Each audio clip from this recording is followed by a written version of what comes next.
very special guest for you tonight. Hello, we've been expecting you. I'd like to introduce... This is not a test. Your government and corporate overlords have implemented new measures for your own health and safety. We are just following orders. Everything is going to be fine. Everything's going to be fine, everybody. Welcome, everyone, to another If I Whiskey. We've got Jason over here. We've got Chloe down there. Yep. We're going to introduce her a little bit more deeply in a second. We got a couple cleanup items. We got people already on, Jason. So we probably should get started with this bad people boy. coming in early. What's going on, guys? How you doing, man? How you doing? Welcome. I'm good. I had some technical difficulties right before we came on, so that's why we're a minute late here. But welcome, everybody. Glad to have you on If by Whiskey. As you said, I'm I had Jason. a non-technical difficulty. My contact popped out 5 minutes before, so I was like shoving it back in there. A physical difficulty, and we both have mental difficulties every day. We've learned that very much so. Yes. Yes. Well, yes. To get started, we'll do the moment that sends the lizard people running back to the sewers, scrambles the CIA spy networks, alters our base reality. Yes, it's our very own whiskey rebellion known as the Simulation Sip. All you need is a cup, a mug, a goblet, a horn, a flask, or an ancient alien thermos filled with any beverage Big Pharma hasn't recalled yet. Could be coffee, tea, ivermectin smoothies, even whiskey. Dealer's choice. So join us now as we raise our glasses together, confusing the AI overlords, forestalling the next CDC directive, and maybe, just maybe, waking up one more NPC. Here we go.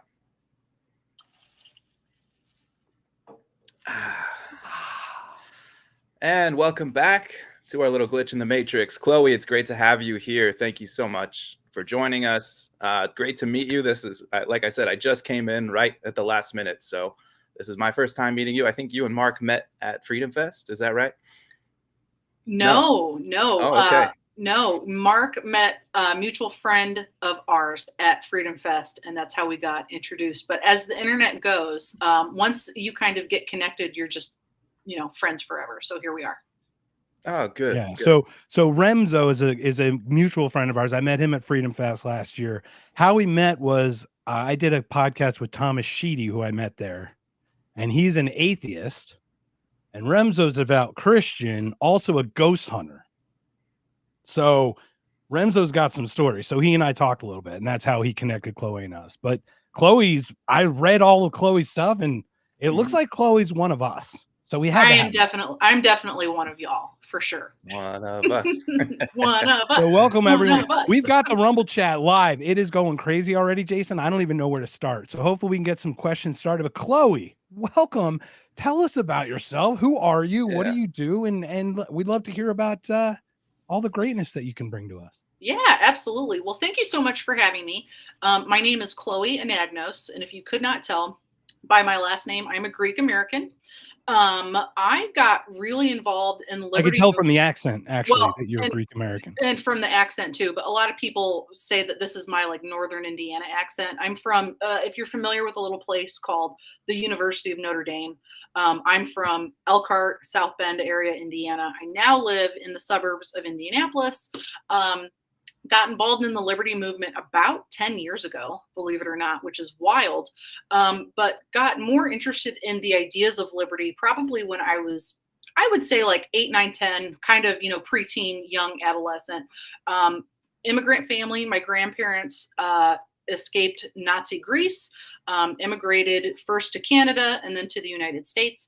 And it wasn't until I was about 23, 24 years old that I realized that my great grandparents were political prisoners after World War II during the Greek Civil War that was backed by the Communist Party.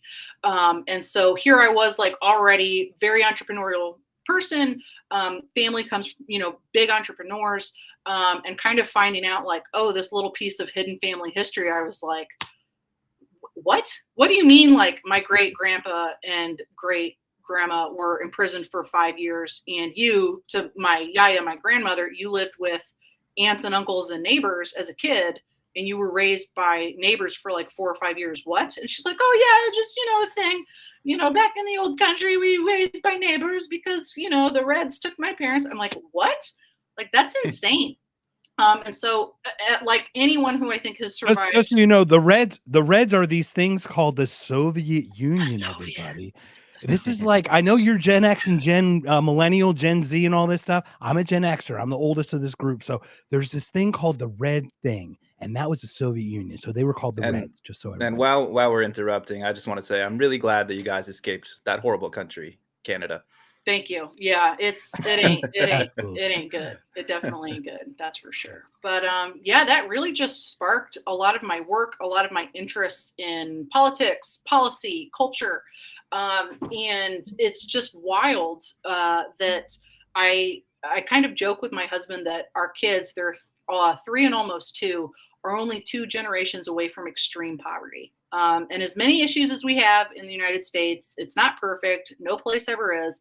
I would much rather be here than back in some of these crap holes. To quote, my dad walked hand in hand with my grandmother and 4 other children from Hamburg to Berlin in the early to mid 40s. Really? But yeah, we're like 1 generation removed from that. Yes. I have no idea how I'm here, but I'm so goddamn blessed to be here. I'll be honest. But you get it. And so when you see these people that win Democratic primaries, but they're actually socialists, out in New York City, you're like, absolutely not. This is ridiculous. How is this happening again? Right. So at least that's me every morning when I listen to my, Up First by NPR, and I listen to what's going on in New York City. I'm just floored. So yeah, that's me. Also, I will say people are, and I can chat about, capitalism, socialism, all day long. But in my full-time capacity, I'm the director of marketing for America's Future. We are a nonprofit, nonpartisan networking organization that's really focused on being a talent incubator for millennials and Gen Z that are interested in fighting for freedom. So we've got different fellowships, different events that happen around the country, and just a really robust community. So if you're between the ages of 22 to 45, we want you, especially if you're interested in freedom. So happy to connect you to our resources as best I can. Well, sorry, Mark, you're out, but you're out. I'll be happy to join you. I can't believe you ageist bastards.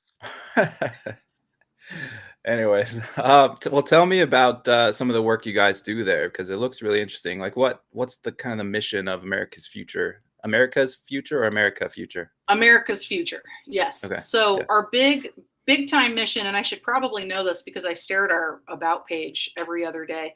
But the big thing that we're interested in, and that kind of like cultivates our mission, is empowering the next generation of freedom's leaders, no matter where they are. So when we were founded in 1995 by a group of young professionals in DC, they were very much this group of folks that were like, hey, all of the promotions and all of the opportunities and the fellowships kind of go to folks that are in like middle and upper management. There's really no way to like professionally develop myself in this company. So I need to go out and find or just make these opportunities myself, right? And so that kind of launched America's Future. Back then we were America's Future Foundation. Now we're just America's Future because foundation sounds to Koch brothers, right? Like we don't want any of that. AFF is another thing you don't want to be associated with. Bingo. Exactly. In 2011, we took the show on the road and we opened chapters and hubs across the country. So we've got a really robust hub in the Northeast out of Providence, Rhode Island. We've got an Austin, Texas chapter. We've got chapters throughout California. So pretty much if you're near a big metropolitan area, we've got opportunities for you for in-person events. We do virtual seminars kind of like this. Once a month that I host, we bring in interesting people who can teach you a little something, whether that's a lunch and learn or it's a professional development or a personal branding webinar. We do a lot of things like that. And then our fellowships make us just absolutely sing. We've got a writing fellowship that's about 12 years old now. that teaches you how to place op-eds and get your writing out there for liberty. So a lot of our fellows have moved on to work at places like Reason Magazine, Washington Examiner. We even have fellows that have published books, which is amazing. One of our fellows, her name's Chelsea Follett. She just published Centers for Progress, I think out of the Cato Institute. That one I think was going to say released Cato. Yeah, Cato. Yep. In my head too. Yeah. I'm pretty sure that one was through Cato. When you've been doing this as long as I have, I'm like, wait a minute, was that person at Heritage? Were they at Cato? Like they were at one of the big places. They all mix into one though. They're all just a think tank, right? At some point. So that's our big one. Our main one is writing fellows. We've got about 750 people who are alums of the program, which is amazing. Then we have a Go Fellowship. It stands for Grassroots Organizing. So if you have a business you want to start, a nonprofit you want to start, if you have some type of movement that you want to start in your city, we will teach you how to organize better than the Marxists and arguably better than a lot of the socialists that are out in New York City, right? That is a little bit newer of a fellowship. It's been around for 3 years. We've had folks that have started their own nonprofits through that fellowship. They have made really great connections to start businesses.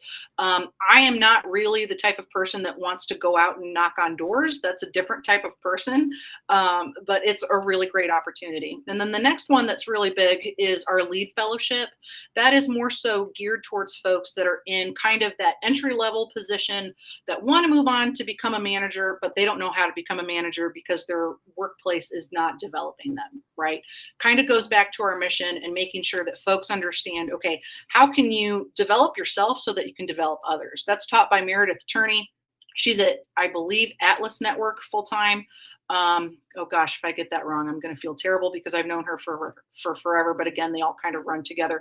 The first cohort that we graduated of our Lead Fellows, we had 25 folks, 19 of them 6 months after graduating either got new jobs or got promotions. So it's hard work, it's long work, but we're doing the work, and that's what matters. So it's like a self-empowerment kind of course in a lot of ways. Yes. Honing your skills. Honing your skills. And then the other thing too is like, how do you manage someone? How do you be a good manager, especially when so much of the world post-COVID, especially in the liberty movement, especially when you're libertarian and autistic? Yeah. Right. I know. Like, how do you, and guys, I'm not kidding though. Like when you work with a lot of libertarians, how do you work with people that can't take no for an answer, that don't have boundaries, or that work at a lot of these think tanks where there's a lot of conflicting personalities? So conflict resolution is like one of the first things that we teach, but also how do you do that virtually? So it's really fun. I would not be here for almost, I think I'm coming up on 4 years as a full-time employee, almost 10 years associated in some point. I used to run the AF Indianapolis chapter. COVID happened, and then we had a lot of people who moved, of course. And so I'm hopeful that by 2026 we have an AF chapter back here in the Hoosier Heartland. So we'll see what happens. Very nice. So we are here with Chloe. Is it Anagnos? Anagnos. Anagnos. So just think a nag with a nose. That's the easiest way to remember. Is it Greek like Anagnos? Is it like the S is like almost like an SH or no? Like so the original way. No, so before my papu changed it in the 50s when he moved here, it was an Agnostopoulos. So okay, that is just a big long last name. That's one way to shorten it.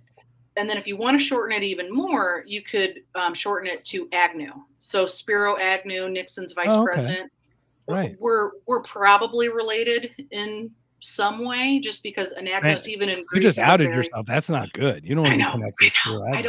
I don't really want to be connected with him, but even in Greece, it's a very uncommon last name. So we're probably related somehow. The closer you want to be. Mm-hmm. So, all right. Well, welcome. We are another If by Whiskey. We've got a lot of chat blowing up already. Zach screwed it up already with starting with a Bitcoin question. All right, Zach. Next week, we got Frank Holmes of Hive Digital Network, okay? The first digital mining crypto next week. So you can ask all the questions you want about crypto. By the way, before we continue, Zach was on Are You Smarter Than a Politician? I see Terry in the chat there as well. Thanks for joining, Terry. Terry runs the show. Free is the host, and the show is great. And it asks great questions about government and everything. This week was Bitcoin and crypto. So they had some really good people. Aaron Day on, Joel, and Zach was on. So we've got Thane in the chat. We've got Justin in the chat. So any questions outside of crypto, please, Zach? I don't know a lot about crypto. I'm sorry. It's okay. It's not your fault. All right. It's That's fault. not what, Trust not me, what you're here for. It's his fault. So welcome. So I understand you were remote before remote was even a thing. Like even Yes. before like a WeWork thing or any kind of like how did that become an pop in your head as an inspiration? How did that even come about, and when did that happen? So I started as a remote employee, and you have probably maybe some folks that won't like this, but it is what it is. But I actually worked on the Trump campaign the first time in 2016. I was on the secret digital team. I know, I'm so sorry. That if you watched the documentary on Netflix, I can't remember what it's called, but there's actually a picture with me and Don Jr. on there. And I remember when it came out, I had a bunch of friends that were like, "Is that you?" And I had different glasses on, and I was like, "No, that's not me," because I didn't want people to know or think that I was like associated with Cambridge Analytica, because I wasn't. I was a contractor for a contractor that worked on the Trump campaign in 2016. I worked from probably July to November of 2016 in San Antonio, Texas. And then afterwards, the PR firm / digital comms firm that I worked for, that was the main contractor, they hired me on full time in 2017. Business wasn't so great in 2017. They kind of spun off and they created a separate company out in DC that's no longer around, but that's a lot of tech startups, right? That specifically was for email marketing. And they said, "Hey, we don't really have the funds to keep you on here in Indianapolis. Would you like to go and work for our email marketing firm, sister company that's out in DC?" And I said, "Ain't no way I'm paying those DC prices for basically the same salary. Would they consider me as a remote employee?" And they said yes. And so it kind of worked until the company kind of went downhill. And then I started working for the American Institute for Economic Research, which is based out in Great Barrington, Massachusetts. I said the same thing. "Hey, I would love to run your publishing program, but I'm not moving to Western Massachusetts, also known as the People's Republic of Western Massachusetts, and I'm not paying those prices." And so this was before COVID, but I really have been very lucky that I kind of always said, "Hey, I have been able to prove that I am very successful in a remote kind of situation. I'm willing to come out and travel, once a quarter. Heck, I'll even come out once a month if you want me to." And then COVID happened and it kind of became the thing. So I don't mind being a remote employee now. Like I said, I've got 2 young kids, and if they need me, they need me. Right. So it really works. Tell me about managing people remotely, because this is something I have to do or had to do a little bit more lately. I'm more in the office, but I have a small team, and I do find like being in person does make that connection easier. But what kind of tips do you have for people for doing this on a remote basis? So it's hard, right? Like, I don't think there's any type of ideal situation when it comes to managing a lot of people or even managing people that aren't maybe super high performing. I truly do think, and folks might disagree with me, but I think you have to be really self-motivated, and I think you have to be a very high performing individual to make it as a remote employee, right? I have a girlfriend, I was just chatting with her today. She's been a remote employee now for 2 years, kind of in the liberty movement, the eco right, and she struggles. She needs someone on her butt pretty much every other day to make sure that things get done. I'm not really like that. So I think if you've got some of that self-motivation to start with, you're golden, right? I think from a managing standpoint, when you set expectations, I think you have to be from the get-go, whether it's a new employee or maybe it's a newly formed team, you have to be really forthcoming about what your expectations are and have some type of project management system. I've tried all of them. The best one, in my opinion, is either Asana or Basecamp. I don't know if you all have ever heard of those or have used them. Set deadlines. And as one of my journalism professors used to say, deadlines are like femurs. They're hard and they hurt when you break them. And so it kind of sucks. And no one wants to be the bad guy when something slips through the cracks. But at the end of the day, especially if you're in the private sector, time is money and you have to make that money. Granted, now that I'm in the nonprofit space, it's a little bit nicer and it's a little less pressure, I think, than when I previously was in the private sector after the Trump campaign. Can you say more about that? What was different about the political stuff versus, I guess, corporate world? Yeah, well, I mean, when you're working on a campaign, it's like a startup, right? It's like starting any type of business, and you're literally building the bicycle while you're riding it. I can't tell you how many times, and it wasn't just the 2016 Trump campaign, but I've now done a lot of consulting and comms work for folks from, county council here in Madison County, Indiana, all the way up to U.S. Senate. I've worked, name any type of race, I've probably worked on it, except for coroner. I've not worked on a coroner's race yet, but maybe someday I will. There's still time. There's still time. There's still time. Yeah. I've got a while before I can say that I can get that under my belt. But there's always going to be, hey, we need this press release done, especially when it comes to digital, right? Like, we've got to get this press release. It's got to be right. It's got to be formatted correctly. It's got to be up on the website. We need to form a graphic for social media. We need somebody to make an ad for this. We need to make sure we had lead capture on our website so that we can collect email addresses so that we can target people for small dollar donations. That's what I did a lot of basically from like 2016 to 2018, when you could just dump money into social media, right? I'm talking Facebook ads, Twitter before it was X, YouTube, Google. That's what a lot of campaigns did in order to get those grassroots small dollar donations. And that's what the Trump team did very well. We burned through cash to collect email addresses to get more cash so that we could just repeat that cycle over and over again. And so anytime that y'all, and secret time, but you probably already know this, if you get a political email or text message that says, Chloe, we only have 10 hours left before the Q1 filing deadline, and I need your $20 so that I can defeat Nancy Pelosi, there's no deadline. There's no, hey, we need $20 more. It's all fake. It is all smoke and mirrors. It is rhetoric written up by people like me. Wait, to no try wall? to get you to donate. No wall? Nope, no no defense? wall. No legal defense? No defense. Wait, I've been dumping money through my cell phone from all these texts that I've been getting. What's going on here? No protecting women's sports, none of that. No, it's just and I'm being cheeky, but it's just wild to me the amount of money that you can raise in a lot of those campaigns, whether it be through text, whether it be through email, or through direct mail campaigns. Now Mark, we got to get on top of this.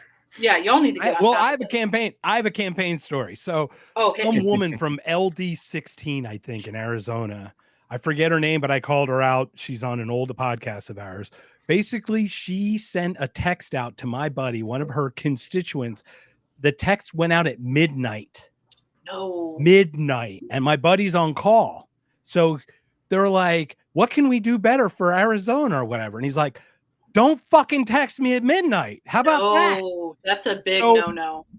The reply was, oh, I'm sorry, they scheduled it at the wrong time. And I'm like, you're gonna pass the buck about a text? I have zero interest in your further administrative ability to resolve and take responsibility for anything. You can't even take responsibility for a text that you sent at the wrong time. That like triggers me so bad to hear that there's a fundraising text message. Email's different. Like if you send an email at midnight or like a little bit, like an hour beforehand, if there's like a midnight, like the big thing was, okay, end of month deadline, end of quarter deadline, and then like end of fiscal year emails, like you can email all day long, that's fine. But when you get into text messaging, that's where it gets sticky real fast. And each state has their own specific laws when it comes to how you can text people or how you can communicate with them. So for example, and this is like one of I have many, many campaign stories, but this is one of the weirdest ones. Indiana has very strict campaign communication laws, and then even like robocalling. You cannot robocall in the state of Indiana. I don't think you've been able to do it for like 15 years, right? Now, there's ways to go around it, of course, like with anything, you can always get around it. But when political text messaging started to be, yeah, your whole world's a lie. I'm so sorry. I'm so sorry. I hate to burst your bubble, but it ain't true. I promise. When I was working on an attorney general race in, I think it was 2020, something like that, and text messaging had really taken off. we were concerned that the system that we used, we were like, hey, this technically constitutes as robocalling or robotexting, and we don't want to get any type of campaign violation. Like, you can't set like up an automation based on the law. So I had to call I called my attorney. I called multiple attorneys, and I was like, hey, the tech is changing so fast that laws cannot keep up. Can you help me figure out which tech system I need to be able to use so that I am doing my job to help the candidate win or get, whatever it was. He ended up not winning, which was sad, whatever. But to make sure that they win, but I don't want to get happens with at least half the candidates. I heard like at least half the candidates lose. It's kind of a 50% -1. It's just so sad, right? But they said, hey, here's a system. If you are physically the one that's hitting send over and over and over and over again, that's how we got around it. Was that, it wasn't an automation. It was literally Chloe sitting there for an hour hitting send. And I mean, the list was like 5,000 people, so it was a little annoying, but you got to do what you got to do. So I remember early voting for stuff before like cookies were in place, continually voting, clicking and clicking and clicking and clicking. Oh yeah. Isn't that insane? And then this is also like really bad, but I would secret time, to quote one of my favorite comedians, Bert Kreischer. I would go on our competitions ads. Like you could find them through the Meta ad library. This was back in the day. And I would go and click on them over and over again to mess up their ratio so that they would think like, the cost per click, their impressions and all that other stuff. Just to mess with them. And they'd be like, what are you doing? And I said, I am trying to. It costs them $3.60 every time you click Republican or Democrat. Oh, I would do it from like 3 different devices. It was insane. So I think from a this was like a really long-winded answer, Jason, but I think it's the most pressure when you're on a campaign because there's only one goal, it's to win. At the end of the day, nobody cares they kind of care how much money you raise, but ultimately you got to win. Yes or no? You're either in or you're out. Private sector, it's, are we keeping the client? Because I've really only worked for like ad or like creative agencies. Are we keeping the client? Are we making money? Are we able to pay the bills? Right? Nonprofits, it's more of a, hey, we're furthering the mission, but the people who are donating to us are super, super bought in. So as long as we're doing what we're supposed to, no one's really going to say, hey, I'm not giving you money anymore. I find that to be really rare for stellar nonprofits. So I think that answers your question, hopefully. Yeah, gotcha. Tell me, let's get into politics stuff, because you said you're working on the Trump campaign. How'd you get from there to the libertarian world? Really interesting question. So I was very much I'm 22. I think I was 22. I was like 22, 23 years old. Indiana is a very red state, right? Like we have. And by the way, sorry to interrupt. You're fine. No shame. Mark and I both voted for Trump in 2016. So. Okay, just making sure. You're all right. I voted for him twice, just not 3 times. Just not 3 times, sure. I was honestly, I was conflicted. I was super conflicted because I started working for one of the clients I originally had in 2016 before I got onto the Trump campaign was the Advocates for Self-Government. If you're familiar with the world's smallest political quiz, you've probably seen the giant, the Nolan diamond or the Nolan square, the Nolan quiz. I did a lot with doing their marketing, their advertising, and then a lot of their Operation Politically Homeless kits that would get sent to campus groups across the country. That was like my first big girl job right out of college, was doing a lot of work for them. I was with the Advocates and I was like, gosh, I think I've always been a little L libertarian. Like I didn't really know that the party was a thing because again, red state, it's Indiana. Libertarians are somewhat active, but at the time they weren't, right? Through a friend of a friend, got hooked up with the Trump campaign. And they said, hey, we need someone who can write. We know that you can write and that you used to volunteer with the Hamilton County Republican Party. Are you interested? And I was like, what? And they said, a friend of mine, he said, hey, I'm working on this campaign. He said, I can't really tell you what it is. It's based in Texas. And at this time, I'm thinking, okay, this is either presidential for Ted Cruz or Trump. Let me back up here a second, because when he approached me, I didn't know what the national campaign was.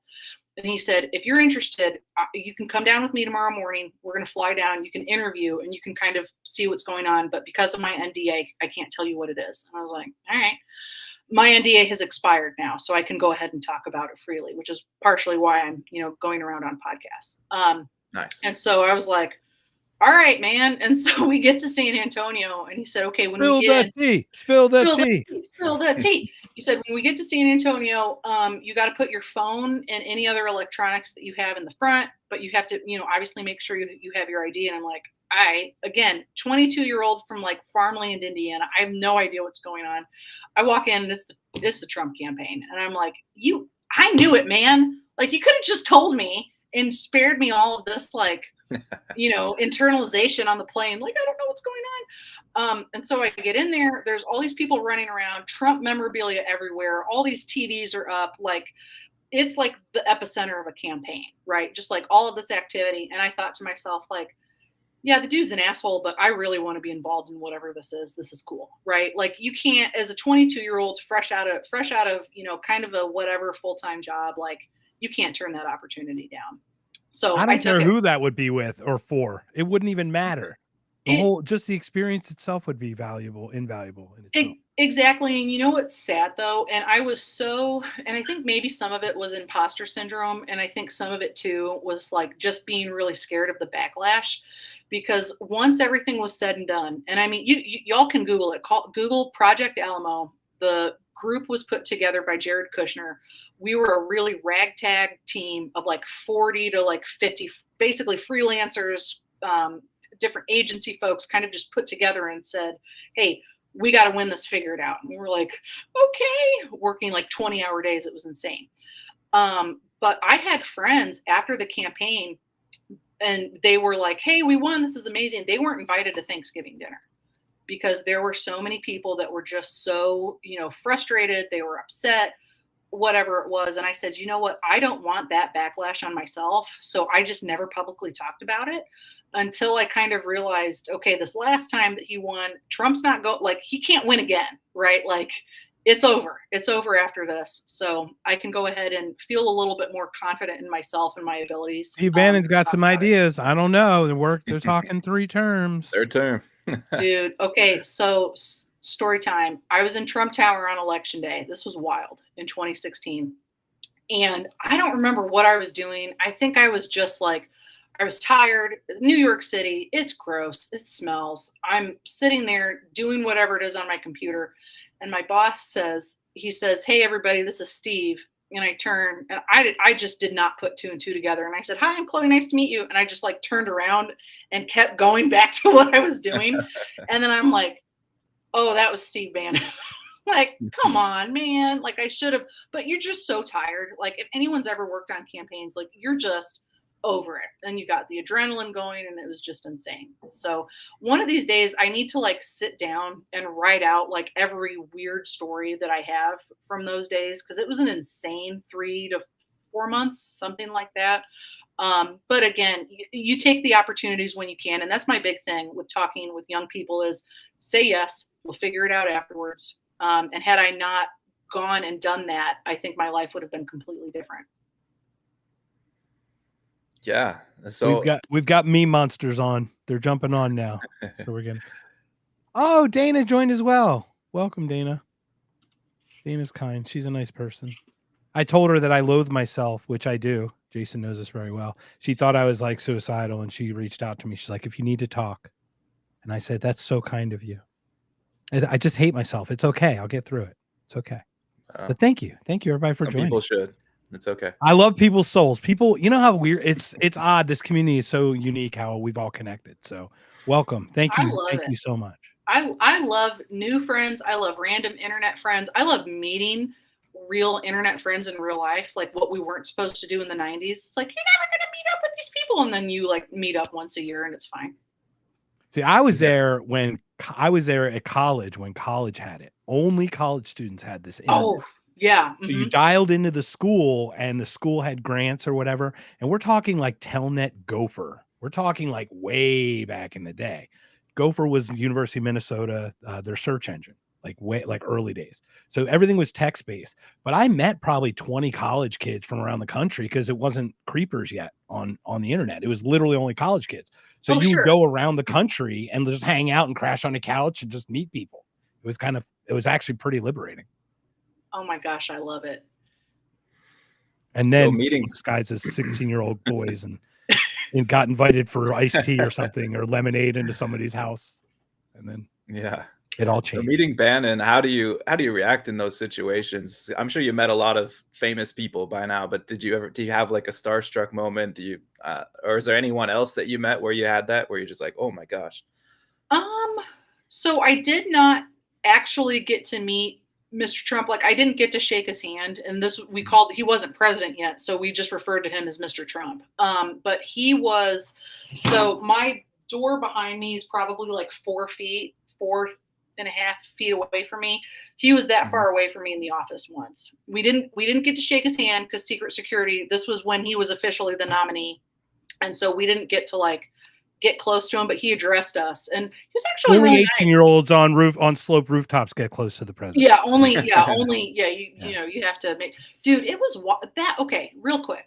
Secret Security. Oh, by the way, this show is called Tangent, so tangent away. Tangent away. This is an open forum. Yeah. Okay, so Secret Security, and I'm only speaking from my experience. I was indoors. This was a sweaty office building in San Antonio, Texas. It smelled like Chick-fil-A and ass, is how I would describe it, because it's just a bunch of like nerdy, conservative-ish, right? Like libertarian people, nerds, like sitting around writing code and writing emails and designing and editing and whatever. They took 5 hours to sweep the building, right? Like we were not allowed to be in the building. We had to take all of our stuff with us. They went top to bottom, did everything, to check the building out. And then when he actually was in the larger like area where there were like 25 of us that were in the office that day, and he said like, hey, this is my platform, this is what we're doing, I really appreciate all of your hard work, which was pretty nice. I had a guy that was from Secret Security. I was in the front because I'm pretty short, I'm only like 5'2". He was in front of me. Yeah, I'm so sorry. And Chick-fil-A, exactly. But he was basically his shoulder was a little bit above mine. And I mean, we were touching because I wanted to get close to take pictures, but he would not let me or let anybody through. I mean, they were on you like white on rice, right? And so it's just so wild to me. And I know that it's very hard to secure outdoor spaces. But like July 13th, 2024, like how in the world did that happen? That's my birthday, by the way, is July 13th. So I'm sitting there having birthday dinner with my in-laws and my husband. My husband's facing the TV and he goes, oh my God, they shot him. I said, what?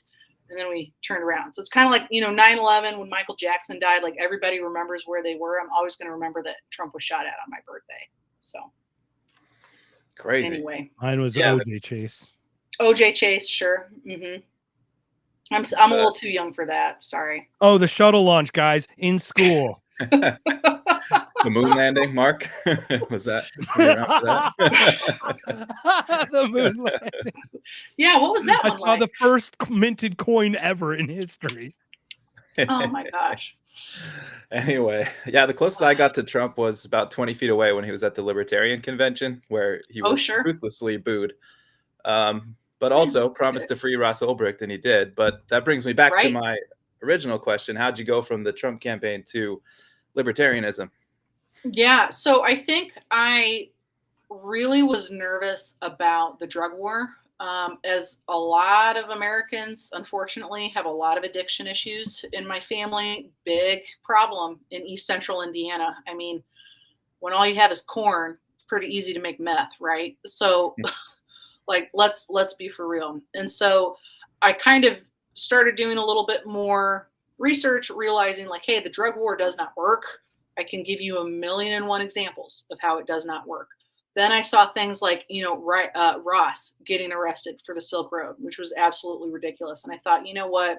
I am tried and true, small L libertarian. Libertarian Party, I mean, at some point, I think can probably pull off some wins. But again, I'm in a really red state like Indiana, where there's just not a lot of hope. I'm sorry. Right. And so that's kind of where I started to break away, and really became more of a, no, like, hey, liberty is where it's at.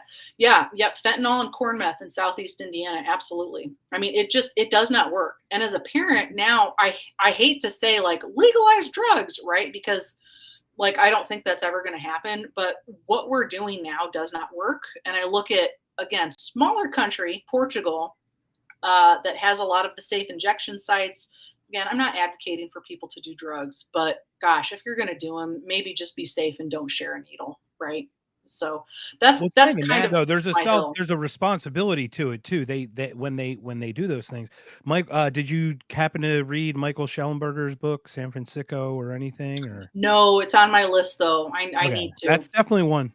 Yeah, I had the privilege of speaking with him for about 15 minutes. Oh, awesome. He's brilliant. And San Francisco, he actually does it. What is it? The California Pharma something, California Mental, he called it some program, but it's kind of based around some of the Portugal method and some other things. But there's also an accountability. It's a full circle here. Like, you're not going to give a meth head a house because they're not responsible to keep it.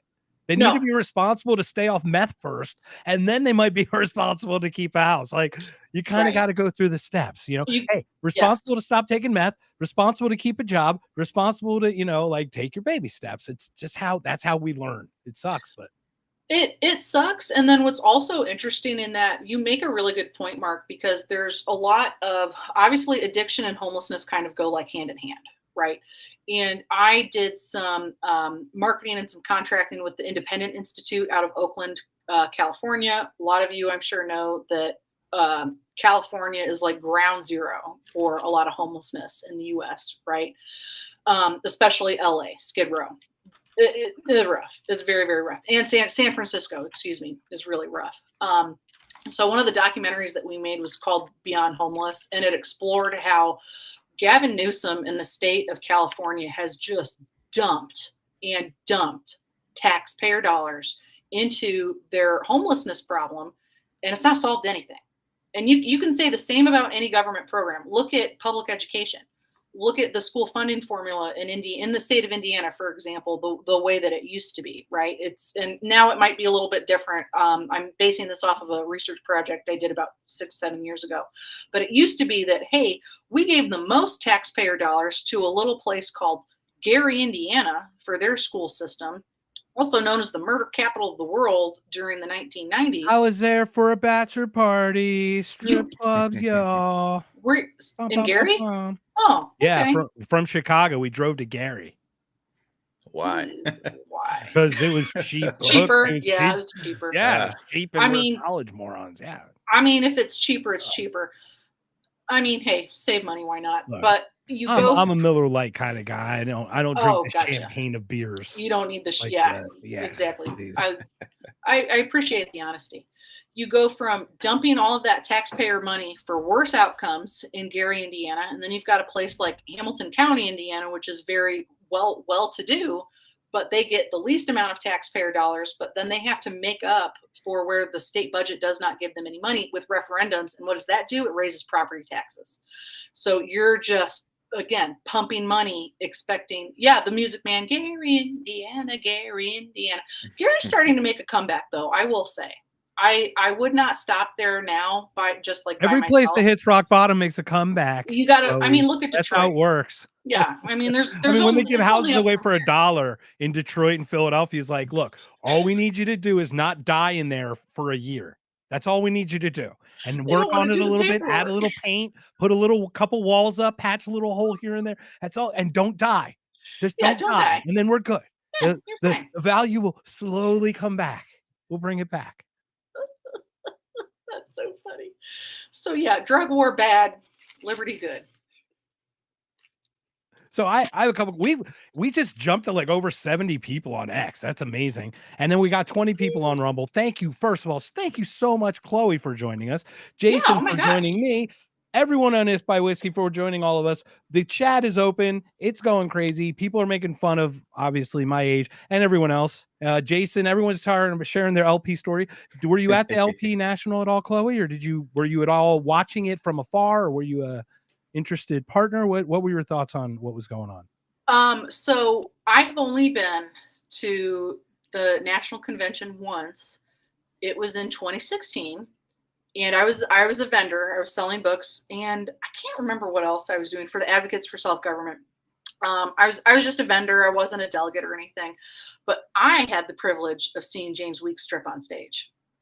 So that was really fun, as I'm sure you can imagine. Was anybody else there? Did anybody else Is get that to see naked boot head on guy? Is that No, that's Vermin Supreme. Vermin Supreme, yeah. Yeah, no, this No, was seems yeah, weak. And was what not there. do we have? Is like, did he play it to the stripper? What song was he? Did he strip to? Y'all remember that SNL sketch where it was Patrick Swayze and Chris Farley Yes. as Chippendale dancers? Mhm. James, and I don't know him personally, but I'm sure he's a very lovely person, but he's built a little bit more like Chris Farley. So Okay. I will let y'all. Most of the YouTube boisterous that. people are. The people with the big personalities are also built that way too. Yeah. Y'all can Google that in your spare time. But that's I'm gonna pass on that, but thank you, memories. Chloe. Thank you for searing an image that I don't even have into my head. Yeah, that was fun. You're a social media maven, is this correct? A little bit. I can Are you meme. a TikToker? What are your platforms? What do you do? What do you work with? What kind So of media? I love a good meme. Circa, probably before 2020 when Meta, just started canceling everything and, no free speech because of COVID and all of that BS. But I really changed a lot, as I think anyone probably would when you have kids. It's wild. It's crazy. I was telling my sister-in-law, actually, it's like a frat house. Everyone's always like throwing up or like you're stepping in something. Like it's just a wild time. And so my platform of choice is Instagram. I have a video that went viral. It's got about 5 million views, and it's things that I found in my daughter's toddler purse. The first item is a little jar of holy water, and the music is the best part. It's I pull everything out to Coolio's Gangster's Paradise. And so she had a little thing of holy water, again, Eastern Orthodox Christian. So we've always got like holy water icons, stuff around the house. She had a pair of sunglasses. She had a wooden like play knife. And so a lot of people that was like, a stake, by the way. She's going after vampires, Chloe. Clearly, right? How do you not see this? Well, it was so funny because people were like, "Is she Buffy the Vampire Slayer? Is she related?" So you hold a mirror up too, just to see if they hold a reflection. Is there, come on now, let's see what's going on. It was hilarious, and actually, like, it went viral. And Newsweek reached out to me, and they were like, "Hey, can we like do a little interview with you?" This was about maybe 9-10 or so months ago, maybe about a year ago, but it was hilarious. So now a lot of my content, obviously a lot of my long form content writing is based on like liberty, freedom, free markets, wonderful. But a lot of my videos are about parenting and just like the funnier side of parenting. I'm working on one. We went through in Southern Indiana, there is a drive-through petting zoo with like camels and emus, and like they come up to your car and you can feed them. Well, we had a camel. That's Zach's house, actually. I think. Is it by Zach's house? Well, we had a camel. His house, actually, it's his house. Oh, it's just his house. Oh, well, there you go. We had a camel that would not stop. Joe Exotic. He's, by the way, he's been clamoring for the freedom of Joe Exotic for some reason, and he wants to vote for him again in 2028. So I just want to clarify that. Hey, I mean, I'll tell you what. So, okay, speaking of Joe Exotic, one of the guys that was in, I think it's the first season, it might have been the second season. He's actually from Indiana and is involved in LP stuff. I can't remember what his name is though, but he was like, I think he was like a campaign manager for Joe, or was like a campaign manager for something. But I feel really bad for him because he seems like a really sweet guy. I don't know him personally, but that whole experience just really seemed to mess him up. But the big cat people are weird. I'm not gonna lie. Like, they're just an odd traveling group of misfits. Yeah. Do you guys think that Ron Paul will let me hold him like that Byron guy held that woman at the Coldplay concert, so I could take a picture with him like that? I'm just curious. Cool. Anyone? I would guess not. I don't know. It's probably I don't know. I was just thinking about that. So this is what I've been thinking about. You're both married people. Mm-hmm. Congratulations. Chloe, you have children. Jason, I know nothing about your family. I just know that you're married. So, and you have a child. It's because I don't trust you. So. Yeah, exactly. We literally are like neighbors and we've met once. So that kind of tells you everything we need to know. So we do a podcast this together, but that's Coldplay about as thing far happened, as right? I'm willing to take the relationship. This Coldplay thing happened. How is it that the guy's wife's not with him at that concert, first of all? What would preclude that happening? And like, what do your guys take on like company stuff? You guys must. Yeah, I have a girlfriend that she every once in a while she'll go on like a company thing for school, and I trust her wholeheartedly. I have no worries about anything. Nor I think does anyone else have that unless they have some arrangement or something. What happened this week? What is going on here? Y'all, okay, I'm gonna. This is maybe a little bit of a hot take, but I want hot takes. Bring it. Okay, I do not condone adultery or cheating. It's yucky. I think it's wrong, bad. Had they just waved or gone along with it, I don't think it would have been a big deal. It was the fact that they had that bad of a reaction that they were like, whoa, okay, something's like, even just a quick little peck, like, oh, quick little peck, and then they moved on. Like, who is live streaming a Coldplay kiss cam? Nobody. Maybe it would have ended up on TikTok because, I mean, maybe like sometimes the funny moments from like sporting events on, kiss cams or whatever end up on social, but probably very slim chance. But honestly, I think if you're dumb enough to cheat in public, you're dumb enough, you got to face the repercussions. So that's just my 2 cents. Oh yeah, you're totally right. Think about that. Chris Martin actually goes, whoa, they're either having an affair or they're really shy. It's like, if you get that reaction, he doesn't say that if they all wave and then he brings everybody up to wave from his little group, from his little like company balcony or something, totally could have played that off. But like, maybe to not have the awareness that cameras around everywhere and there's literally a kiss cam going on while the song's playing, is like, maybe I'll stand next to you for 10 minutes. Maybe I'll just do that. Maybe he actually went to the concert with his wife and he said he was going to the bathroom and he went to go, have a little hug with his girlfriend. And he knew that she would be watching the kiss cam. I mean, it's 2025. You just have to assume that you're being recorded everywhere. Like you don't know. You just don't know. And even in your house. I mean, they want to bring it inside your house. Mm-hmm. And you're sitting there going, everything from my street corner out is being recorded at all times. Why would I want that? Oh, she cheated Jesse, on I'm you. sorry for your pain, brother. Oh, dude, sorry. I'm so sorry, man. That's awful. That is Underwood any heartbreak like that. That's awful, man. I'm sorry. Yeah, I'm well, sorry. Jesse, hey, man, tell us where you are, man. Are you on the road? I think you're on the road, right? On the road. Okay, so Chloe, if you don't know, are you familiar with some cat turd? Do you hear about this cat thing? Some turd. He's on the X. He's like anyway. I am not. Allegedly, he's been in 40 fights, and he's a Trump MAGA tard. He's a Trump tard, and he's like a MAGA guy. Yeah, he's been in 40 bar fights. You wouldn't last 3 minutes with him, just so you know. 3 minutes. I just want everyone to know that. So I don't know. He's one of those. He's a MAGA guy who's like, yeah. So okay, so you joined the Trump thing, but then I'm assuming you drifted away from it. What is your take on MAGA?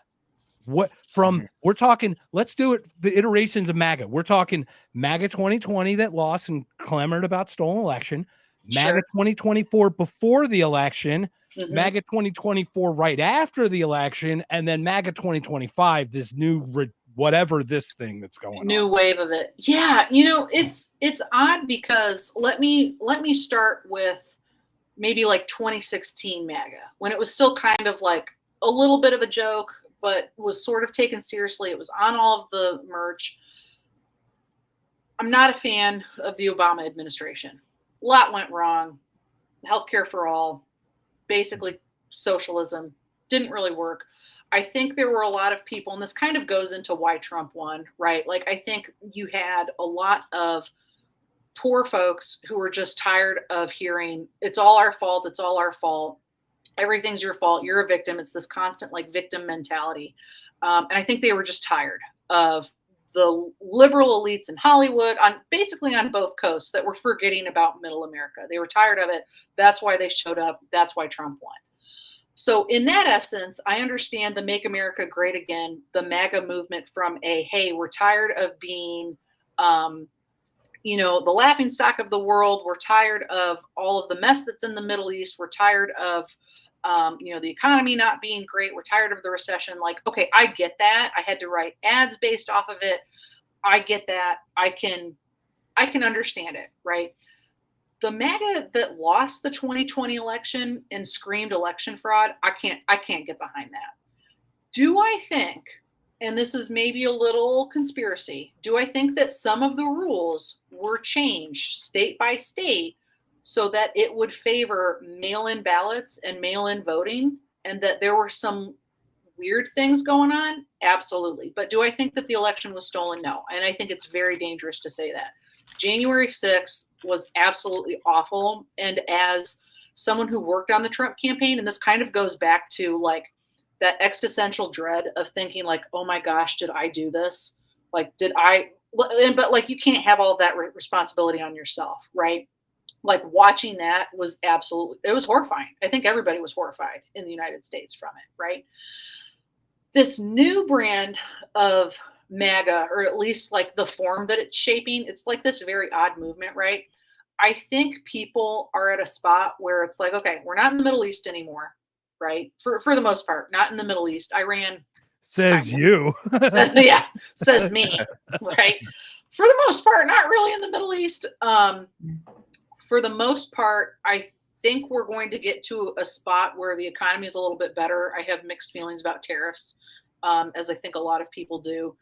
But culturally, also, I think kind of before the 2024 election, to your point, Mark, I think people were tired of these dumb ass culture wars that the extreme left were putting on people.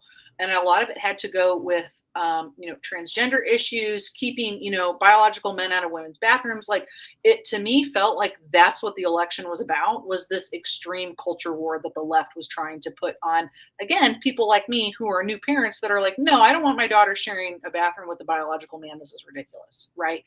So I think we're in this new wave of MAGA conservatism where it's very much like, hey, we're back to the yuppies of the conservatism that Reagan kind of put forth in the 1980s, right? You've got Gen Z that's more conservative than ever, I think. Gen Z really turned out for Trump for the most part, especially whites, right? They turned out. Yeah, what's it, the largest separation at 18 between conservative men and liberal women, I guess? Is that Yeah, a pretty big gap there? There was an actual huge gap between that. And then freedomuncut.com said the religious right is back too. I mean, look at people who are flocking to the Catholic Church, right? And so there's just this cultural shift that's happening. Elections are rigged before the ballots are even printed and then run, like, yeah. I mean, who knows? I mean, who knows? I don't know everything. But yeah, I think we're just seeing this really big cultural shift. And even with the differences between conservative women and liberal women right now, it's wild. It's all, are you a boss babe or are you a trad wife? Do you work? Do you work from home? I mean, it's binary. How is it a 1 and or a 0?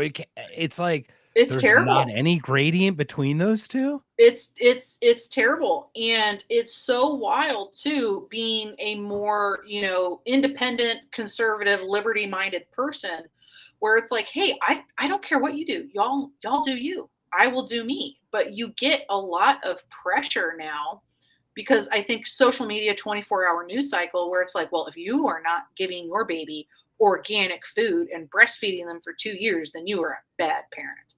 And it's like, dude, I can't. Hold on, time out. You see Ian Carroll do an expose on baby food. Oh, and then you look what's in baby food. It's not good. It has 177 times the amount of lead.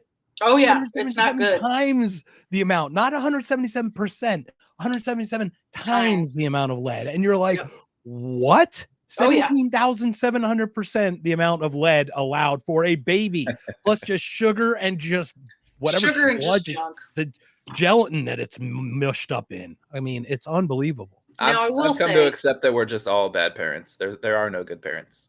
Yes, I but I think will it's something to say, accept that parenting's freaking hard. How about that? oh, it's hard as What? This hell. is really hard to Yeah. do. It's hard. And one of my girlfriends, because I felt a lot of pressure, and I had a TikTok about this today. Y'all can check me out. I'm the same handle everywhere. I'm the only Chloe Anagnos in the world. But it's that trend where it says you can't hurt me because, and it's you can't hurt me because I did this twice, and it's all pictures of me with my kids in the NICU. I did a week-long NICU stay with our oldest, who was born a month early, brat. And then our second, our son, we had to do a week in the NICU with him as well because he decided to absorb a bunch of amniotic fluid when he was born. He couldn't breathe right. So that was annoying. Wow. But it How goes, dare he I know. inconvenience There's- you like that? and they're only like 16, 17 months apart. We had some of the same nurses the second time around, and one of them walked in and she looked at me and she was like, "Hey, I know you." And I said, "Yeah, do we get a punch card or something? Like, can we get some type of discount?" It's expensive, but when I was in the NICU the first time, I had a nurse that told me, she said, "Hey, being a parent, because you're exhausted. I think it's hard when anybody's in the hospital, but especially a newborn, like, come on." But she said, "Hey, when it comes to being a parent, you just do the best you can. And you just don't take SHIT from anybody else." And I have to spell out cuss words because I have toddlers. So that's how I say them now. Right. Yes. But yeah, I did give my kids some organic baby food. Some of it I was just like, okay, here, just, it was on sale, just eat it. Well, but probably 2 years ago, it only had like 164 times the amount of lead. Oh So, yeah. like, So let's not it didn't have talcum powder yet, or something. No So judgment. don't worry about no it. judgment. Yeah, you're okay. But I do think it's very interesting to see, especially the moms who maybe aren't like super political, but they're getting a little bit more political, that are really into the Maha stuff. That's what I think is the next. That is what I think will get JD Vance through the finish line in 2028. Obviously, he hasn't announced or anything yet, but I think there are a lot of parents, and a lot of parents, especially of folks who have very severe cases of autism in their family. I'm not talking about like the neurodivergent folks that we all know and love that can function. I'm talking about the, like, okay, something is clearly wrong, to the point where, as RFK said, like, we want to figure out what's going on, right? Like, yeah, vaccines don't cause autism. I think we know that, right? But I think that there's also something to be said about the amount of parents that are fed up, they're curious, and they want answers. So we'll see how that plays out in 2028 and beyond. I still think there's some evidence out there whether vaccine, the amount or the earliness or whatever of it might be an issue. I think there's a lot of factors to look into. I'm not willing to open or close any of those doors, to be completely honest. But Maha is the new movement, because, like, look at the poison they're putting in the foods. You've got a colored cereal that uses berry juices in Canada, but uses all the dye numbers and all the different chemical numbers in America. And you're like, why would you do that? That doesn't even make sense as a company. Clearly it must. They must make more money by not using the berry color. Yeah. They clearly must, because, like, or else you just do it in the same factory. It just would make no sense to do it differently. You know what I mean? So there's a clear agenda there. But it's interesting. I wonder if RFK is going to run. Now, JD Vance, it's going to be his Maha or whatever remnants of MAGA versus his Peter Thiel now. His connections to Thiel and to all the Palantir stuff is not going well for him right now. I mean, it's starting to really turn on him. It's not. And I'm interested to kind of see, like, what the JD Vance campaign camp, whatever you want to call it, I'm very interested to see what they do to either kind of pivot away towards it, or if they're just going to ride with it. So, and he's intelligent. I mean, he's smart. He can speak very well. He just, I actually thought Waltz was going to perform better than he did in those debates again, because I didn't know anything about him going in. I just heard he was like the Democrats' best they could offer, and I'm like, okay, well, I don't know too much about Vance, but which is very sad. And I watched that show, and I'm like, this is what you have, because we had Stanley Ridgely on yesterday or last week from DEI. He wrote a book on DEI. Oh, interesting. Okay. All the Democratic political pundits are all DEI hires. They're all DEI political, candidates. They're all absolutely. So you check a box. You don't check the IQ box or the actual intellectual box. You check some other random box that fits you into some mold that might get some group of people that feel marginalized to vote for you. You're like, what is that? What does that have to do with anything? Well, Where's the progress in that? Well, where's the progress? But it's also going to be very interesting to see who the Democrats can, weekend at Bernie's to throw out against Vance in 2028. I mean, their talent pool is not great. Not great at all. I mean, they've got Pete Buttigieg, maybe Stacey Abrams, maybe Beto O'Rourke, kind of resurrects himself from Texas. I don't know. AOC, anybody? But they need a moderate. She would be their person, but I can't imagine nationally. No, nationally she'd be terrible. If you look at how she wins locally, I mean, it's like 2 people vote. It's like her and her mom vote in the whole district. You know what I mean? Like, it's pretty crazy. Oh, that's funny. Well, and then it's also, folks are starting to say Gavin Newsom as well, but it's like, hey, you mean hand jive? Hand jive, cross leg sitter, the guy who has no thing between his legs so he can cross his legs real good? What do we mean? So what are we talking? Oh, wait, we balance the water between the fires and the things, and then the what's? Oh man, I'm already so excited for the ads to come out of 2028. It's going to be awesome. And the memes, memes first, then ads. If nothing else, politics is very entertaining. It can be the best show on earth, really. Oh yeah. Well, and I always have, I'm a big fan of Saturday Night Live, more so like when I was in high school, like early 2000s, mid 2000s was when I thought it was really good. And then, last few seasons have kind of just been whatever. There ebbs and flows, right? With any TV show, it's going to ebb and flow. But I think some of the best seasons are when it's an election year, because you get Will Ferrell as George W. Bush going out and saying strategery. And I saw a TikTok of George W. Bush actually saying, like, I thought I said that. And they were like, no, it was written by someone from SNL. And he goes, so you mean to tell me for 20 years I thought I goofed up that bad and said strategery? He also said nuclear instead of nuclear. Nuclear deterrent or something like that. God bless him. Shame on me. Fool me twice. Can't get fooled again. Okay, so speaking of toddlers, so we just started to forward face our 3-year-old in the car seat. I'm short. She's fairly short too. And so we're driving, going somewhere. I don't remember where we're going. She's 3 years old, Chloe. How tall do you want her to be? I know. I put so much pressure on her. And she's very sassy. And she has gotten to the point now where she likes to take off her sparkly Crocs and throw them at us.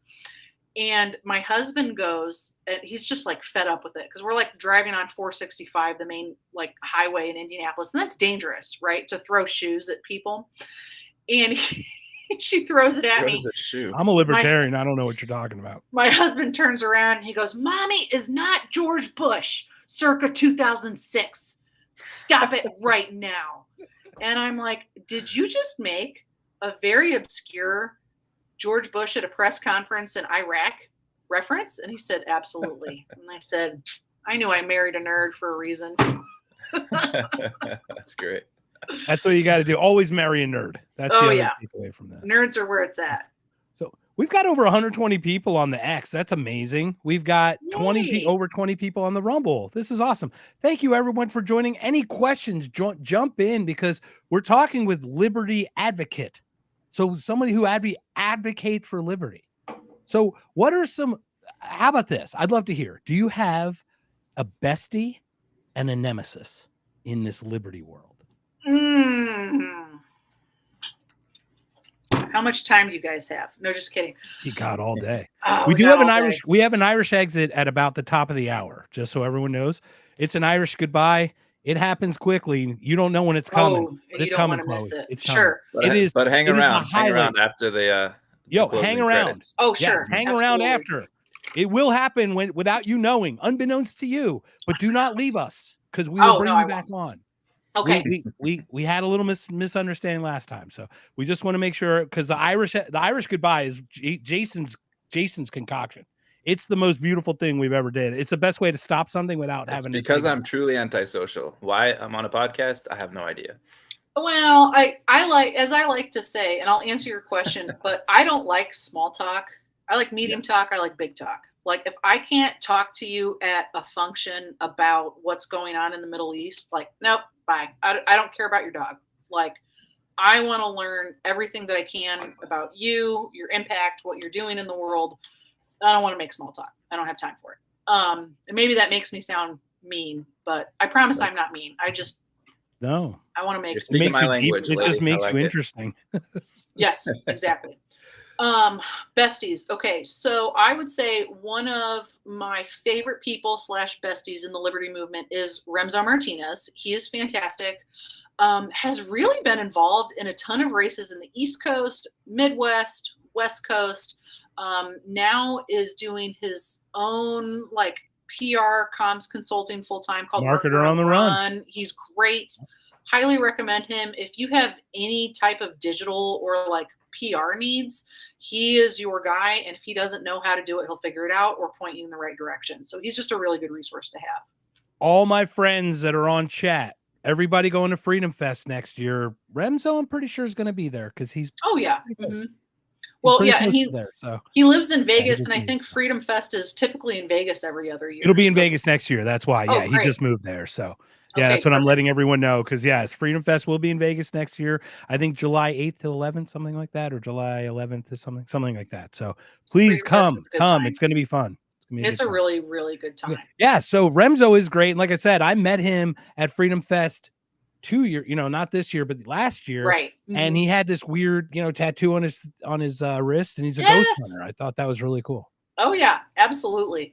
I'm not brave enough to go on a ghost hunt with him yet, but I live in the more like historic part of my town in Anderson, Indiana. And he's always said like, oh, we should go do a ghost tour. And I'm like, I'm not brave enough, but maybe at some point I will. Another person that I absolutely love in the movement is Hannah Cox of Based Politics. Not sure if you all follow her on Twitter or follow her on the socials, but she's definitely someone to know. She actually was one of my first roommates at an AfriTreat like 8, 9, 10 years ago. Really hit it off. And it's always so funny to like get to know people that are kind of like, okay, let's be honest. If she was walking down the street and 100 people walked by, 99 people probably wouldn't know who she was, but that one person that was a libertarian or that would be like involved in liberty stuff would freak out and they would fangirl. Like, it's so interesting to get to know folks that are independent libertarian type media types. And she's just great. She does a lot of really good work, especially for, I think it's called Americans Against, or no, White Coast Coat Waste. Basically, like trying to make sure that animal testing doesn't happen in the U.S. because really it's pointless. We don't need to do it anymore. We have technology, SpongeBob. Like, there's no reason to be doing testing on animals, especially like dogs. We should not be doing medical testing on beagles. Believe it or not, that is the breed that is the most popular breed to do animal testing on is poor beagles, which is sad. How else do we get lipstick on a pig, though? No, it's a bad joke. Yeah. The beagle one is the one that Fauci caged, right? With the sand fleas and stuff too. Yeah. Yep. And I think that just got banned in the US is testing on those types of dogs. So wow, we're so forward thinking. 2025, we banned eating sand mites eating the faces off of dogs. Congratulations. It's just it's so gross and unnecessary. And my sister-in-law actually is a research scientist. She's getting her PhD in virology. Like, she's really awesome. She has an FBI clearance. She works out of a lab in Montana. And she has actually, prior to this whole beagle banning thing, she turned down jobs because she said, no, I'm not going to test on animals in a lab. And she said she lost a lot of opportunities because she wasn't willing to do it. And I said, hey, like, at the end of the day, you got to feel good about your work. So why not? So those are two people that I'm just. You know what though? That's huge though. That is huge. People do need to put their money where their mouth is. You have to take a stand. There are a million opportunities out there. If you're smart enough to turn down the job, to think that far ahead, to see the evils of that or whatever, and to make a stand, you're smart enough to get a different job. You're smart Oh enough. yeah, You're and not now just she has some, her dream. you're not just She some has her zombie dream job. troglodyte. No, Exactly. So like, if you she's so ever, cool. if you ever have that feeling inside that you're not feeling right about your job because it's not, something doesn't work right, the reason's not there, you're smart enough to leave it. Yes, Just always remember that. So absolutely. And she's got her dream job now. She's working with human Q fever. I was like, what is that? She's like, oh, it's just like this tropical thing. I'm like, oh, that's pretty cool. She also has worked with anthrax. So she's not like a mad scientist or anything. We always joke that that's like the perfect Halloween costume for her, right? But just super, super intelligent person. But yeah, Remzo and Hannah are two of my favorites in the movement. People that are my nemesis in the movement. well, look, we're all disagreeable. Let's not kid ourselves. Every Yeah. single one of us literally hate everybody else. Like, Yes. it is the weirdest thing how we can all like come away from the same conversation agreeing with each other and going, God, that person hated me. Yeah. That person, wow, that was interesting. I don't really have many, at least any that I would name out loud. Sorry. And some of them are just so obscure that no one would really know who they are. But I have, so there's a group of ladies in my community that all they do is bitch on Facebook. That's all they do. They complain about Mean girls. Well, they call my group a bunch of mean girls. So I'm hot stuff, but I am the president of the Madison County Women's Republican Club. We host an event once a month. We cut a check when we've got people that are running for office past the primary. We cut them a check. It's not that big of a deal. Okay. And there's a group of folks that just absolutely hates anything that they say they're Republicans, but they hate whatever it is that the Republicans are doing. And so they get on Facebook, and it's funny that it's only Facebook because I don't think they can figure out other platforms, but they make up lies. Facebook is the boomer social network. That's what we've officially deemed it. So bingo. That's where you can find Mark. Yeah, so that's where you can find Mark and myself. I'm a victor. Hold on, I crush it on the Boomer Social Network. You sons of bitches, I do great on that because what I do is I'll say something and people just go. Oh yeah, and they just get in the comments and they'll just like it's like talking point after talking point. It's like, okay, here's my bingo checking MAGA talking point bingo card. Okay, I filled that out. Now how do I respond to these people? Well, I only post on Facebook for the olds is typically what I say, but they just these folks have made fun of everything from the fact that I didn't take my husband's last name legally, which it's 2025. Who cares? They make fun of my appearance. They make fun of my headshots, my pictures that I have on Facebook. They make fun of the fact that I apparently can't fill a room when we have a breakfast club, which is not true. Like they're just, and I think everybody has, people that are like this, that are haters, that are just constantly spewing BS. But I remember telling one of them, I said, hey, when you can make it past a primary, that's when you can call me. Because some of these people, it's like, okay, you want to run, go ahead. And Mark, you and I are connected on Facebook now. Jason, please go ahead and add me as a friend. If you want, you don't have to. But I had a post recently that said, hey, at person's name, I said something like, if you've ever been personally victimized by this woman, will you please join the Madison County Women's Republican Club? I'm trying to prove a point. Because I told this gal, I said, hey, when you fight with me on Facebook, I get like 4 or 5 new people that are joining the women's club out of spite.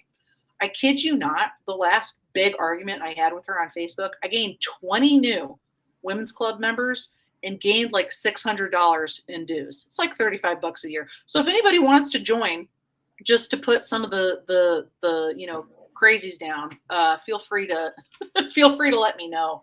But it's people like that, and I promise this like tangent has a point. But when all you have is Facebook views and likes, and you say like, well, hey, when we get in an argument, I get 29,000 views on Facebook. That's cool. How much money did you raise? How many elections did you win? How many people did you get to turn out for your cause? When you can do all of that and have actual influence outside of Facebook, give me a call. But until then, and that's, I think, for folks on here, if you're not raising money, collecting data, email addresses, phone numbers, zip code, I almost said social security number. We don't want your social security number, but if you're not raising money, getting I need a people, retinal scan. I need your plasma. I need your mother's DNA maiden name. sequencing.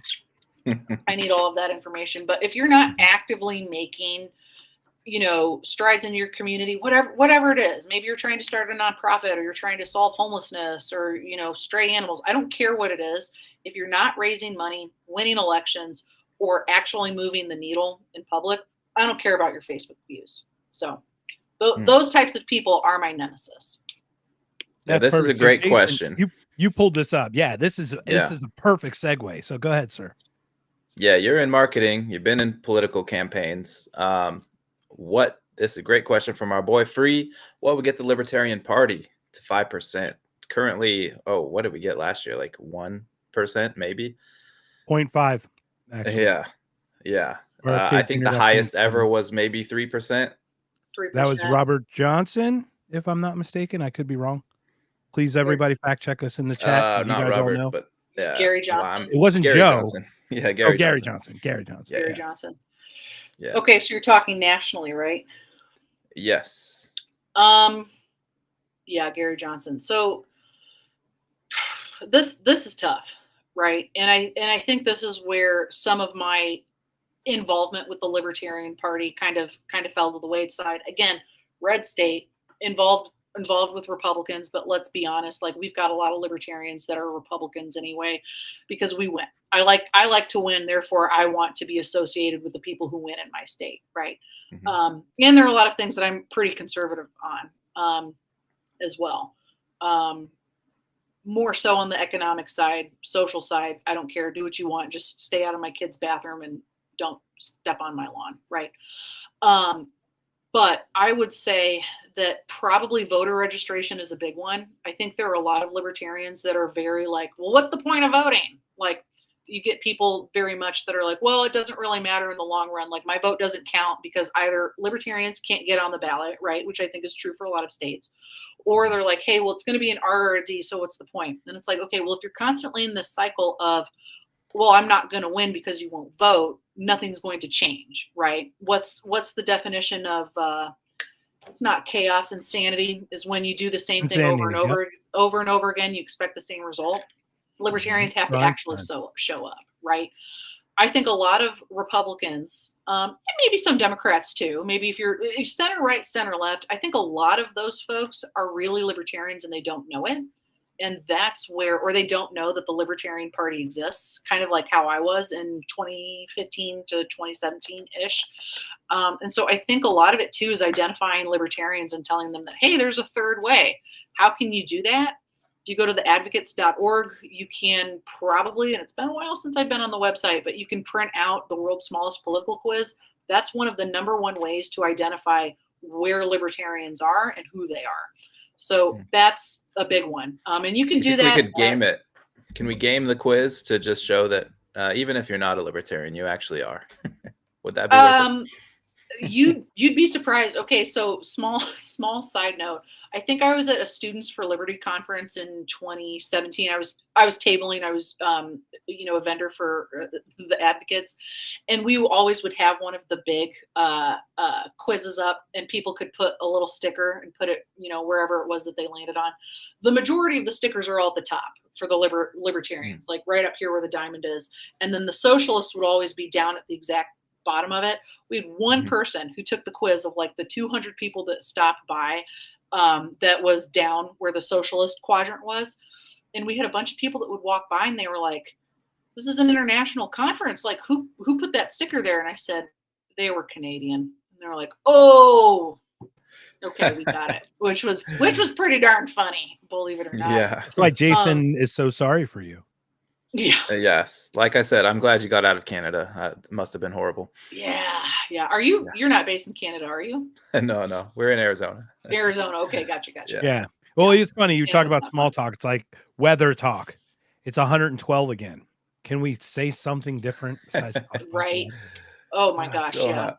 It's not, well, and here it's not hot. It's the humidity. It's like, okay, thank you. Like, we get it. Midwest. Yeah. Right. That's cool. So I think, unfortunately for the LP, I think a lot of it is finding libertarians, making them know that they're libertarian if they actually are that, right? Getting on the ballot. I think there are a lot of states that have issues there. And then number 3, and I think this is more of an internal thing, but I know there was a lot of drama with the Mises Caucus, and I'm sure I'm striking a nerve here, but there was like a takeover or a coup. I don't know. Strike. We've got people in chat. Oh, we got no. people in this part. Oh, no. We're ready to bring it because I know I know it. what Free's thinking. I know what Jason's thinking. I know what I'm thinking. Yeah. I know what everybody's thinking about this one. And this is for any political party, and this goes back to like the people that are in my community where it's like, can we stop infighting if we're all supposed to be on the same team? It doesn't matter. And so again, I'm not privy to all of the details. I'm just kind of saying from like a 30,000 foot view of what I know. But when you are just having all of that infighting, it's a soul suck. And I know it's tough, but I think that, again, that's kind of my like top down view of how to fix it. I think people are very open to the idea of liberty, but at the end of the day, we're just so programmed to think that, well, government's the only solution. It's the only solution. I mean, look at education, right? Like government education is relatively new in the grand scheme of things. But because we've been doing government run education for about 100 years, it was a shock to the system when COVID happened. And we realized, at least in Indiana, because again, speaking from experience, that, oh, we lost a year of schooling and then iLearn comes out and our third readers can't read? No way. How would that happen? Oh, you wear masks and you can't tell social cues from little children? Is that really what happened? No kidding. Right. Yeah, I literally just saw this Facebook. Here's a Facebook post. 71% of Americans can't locate the Pacific Ocean. 33% don't believe in evolution. 26% believe the sun revolves around the earth. 40% don't know what Auschwitz was. 33% can't name any branch of government. 54% read below 6th grade level. By all means, eliminate the Department of Education. That was a flex for it. Mm-hmm. Listen to yourselves, people. Listen. That doesn't work. It's sorry. Just every once in a while I got hit ahead. No, as you should, but it's just wild to me that there are. I should get into that a lot. Wait. What? Right. Well, it's that there are parents that, oh no, government school is the only thing I can possibly do for my kid. No, what do you mean homeschool? How they're not gonna be socialized, ma'am. We put kindergartners in a room socially distanced with masks on. 420 friendly game show, but what do I know? That's funny. So yeah, I think it's just freedom is a. If I may, Chloe, hold on. We must plug it. Free is the host of Are You Smarter Than a Politician? Friday nights, 8 p.m.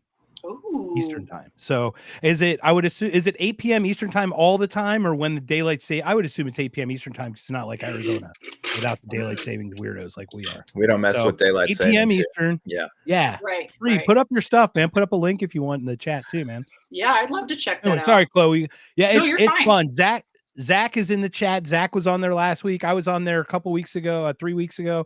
If you know Avens O'Brien, she's a photographer. Yes. She does a lot of the she was just on 2 weeks ago. Yes. So okay. It was really awesome. Yeah. So he gets some amazing guests and he asks questions that are they're there to educate. It's really well done. Really well done show. I must have done something wrong because they asked me to go on at some point and they're like, oh, we'll reach out. And then they never did. So Free, I'm calling you out, buddy.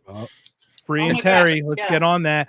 And we talk about doing teams too. I'm telling you so much fun. Anyway, but no, you got to go on yourself, man, because you'd crush it. Crush it, man. Anyway, but yeah, Chloe, I think you're right about the infighting in particular has got to stop. Like we got to get on the same page. That's a big thing. Yeah. And then even like in the question here, what would get us to 5%? That's kind of the goal at this point. It's kind of sad because if you're trying to get people in, it's like you're telling me that our goal is not even to win anything. It's just to increase a little bit and still be third place. So, yeah, and it's hard. It really is hard. Yeah. You made a great point about that, Jason. I was going to say that because Chloe, like you said, is I want to be on the winning team. You said it yourself. I like to be on the winning side. We all like to be on the winning side. So we come in and we're like, hey, libertarians are, first of all, somewhat independent minded, disagreeable, but not in a bad way, just in a general sense, in that they trust what they're doing because they're going to take the responsibility for their actions, kind of thing. That's just how they perceive people, right? So you got to get them to actually be active in voting, and then you just have to get them active in voting for a similar person that they don't dislike too many things about. And that's really tough for libertarians. Libertarians are very good at finding the problem with things. Oh, well, it's that litmus test, right? Well, you're not a true libertarian if you, name any issue. Like abortion is obviously always going to be a big one. Not a real libertarian is not like a real libertarian, forget it. You know? Whoop, bye, right? So that's just kind of been my experience. But I mean, you get that from the Republican side too. And I've said this multiple times. Indiana is a very red state, but there are so many different breeds of Republican that are in the state. And that if your establishment, if you're in the Indianapolis area, but if you're in northern Indiana, you're part of which is where a lot of the Amish are. That's your evangelicals. And if you're in the southern part, you also might be a little evangelical, but you're a farmer. And man, do they not like solar or anything that has to do with energy, right? Because and so it's like, okay, well, are you pro solar? Or are you against solar? That's the big one, right? Indiana, corn, wheat, soybeans. So pick your issue, right?